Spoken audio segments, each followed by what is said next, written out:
남에게 보여주려고 인생을 낭비하지 마라. 페이지 13페이지.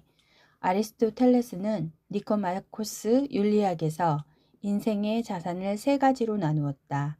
그것은 바로 겉으로 보이는 외면의 자산, 정신의 자산, 그리고 육체의 자산이다. 나는 여기서 셋이라는 숫자만 빌려와 유한한 삶을 사는 인간의 운명의 차이를 만드는 부분을 말하겠다. 이는 내가 만든 세 가지 기본 규정에 따른 것이다. 1. 개인의 본질. 가장 넓은 의미에서의 인격이다. 여기에는 건강, 힘, 아름다움, 기질, 도덕적 특성, 지능과 교육 수준이 포함된다. 2. 개인의 소유물. 모든 범위 내에서 재산이나 소유물로 인식하는 것들이다. 3. 개인의 외면. 이 단어 속에는 익히 타인의 생각, 즉 인간이 타인에게 보이는 모습들이 들어있다. 개인의 견해에 따라 이것은 명예, 지위, 평판으로 세분된다. 첫째 규정에서 살펴볼 차이는 인간들 사이에서 자연스럽게 형성되었다.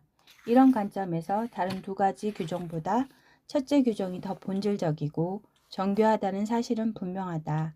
자연이 인간의 행복과 불행에 관여하는 바는 단순히 인간이 규정한 소유물이나 생각 같은 규정에서 나타나는 차이보다 크기 때문이다.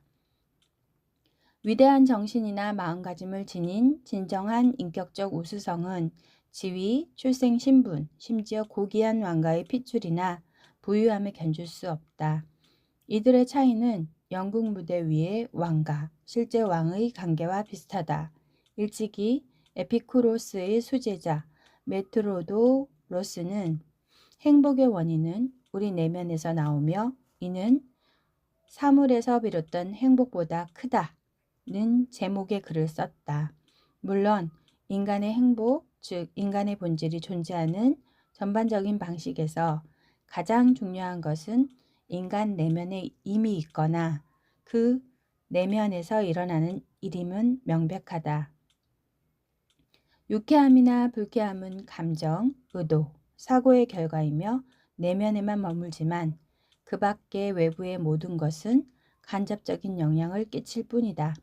그래서 똑같은 외부의 사건이나 조건이라도 사람마다 다른 영향을 끼치고 모든 인간은 같은 환경 속에서 각기 다른 세상을 경험하며 살아간다.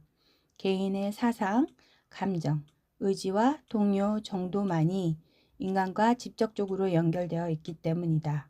그리고 외부의 사정은 사상, 감정, 의지 등을 초래하는 선에서만 인간에게 영향을 미친다. 우리가 살아가는 세상은 각자의 견해에 따라 완전히 다르게 느껴질 수 있다.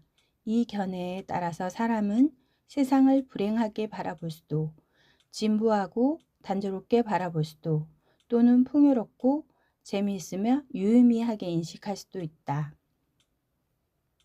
예를 들어 누군가는 다른 사람이 겪은 흥미로운 사건을 질투한다. 하지만 이 경우 오히려 자신이 경험한 일에 의미를 부여하고 이를 재미있게 묘사할 줄 아는 타인의 이해력을 탐내야 한다. 재치 있는 사람은 똑같은 사건이라도 흥미진진하게 그려내지만 평범한 두뇌를 소유한 자는 고리타분한 일상의 한 단면으로만 생각한다. 게테와 바이런이 지은 여러 편의 시가 바로 현실에 있을 법한 사건을 주제로 쓰인 사실만 봐도 그렇다.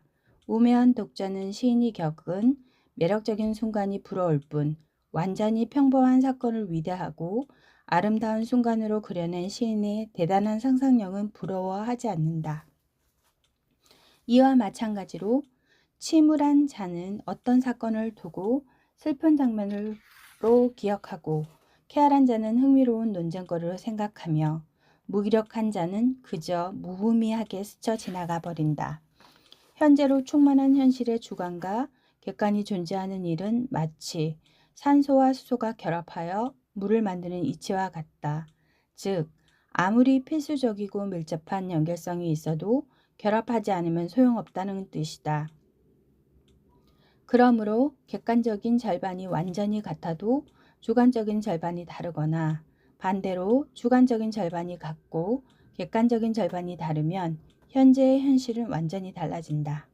가장 멋지고 훌륭한 객관적인 절반을 가졌어도 무디고 나쁜 주관적인 절반을 가졌다면 현실과 현재 역시 그다지 좋지 않게 인식한다. 이는 아름다운 경관을 악천 후에 보는 일과 같다. 또한 환경이 좋지 않은 암실에서 사진을 현상하는 것과 다름없다. 좀 더 명확하게 말하자면 피부처럼 의식이 인간과 하나가 되어 직접적으로 똑같은 일을 체험해야 동일하게 느낀다. 사실 외부에서는 이를 도울 길이 딱히 없다. 무대에서 누군가는 영주, 누군가는 자문인가, 또 다른 누군가는 신하, 군인이나 장군 역할을 한다고 가정하자. 이들의 차이는 그저 겉모습에 불과하다.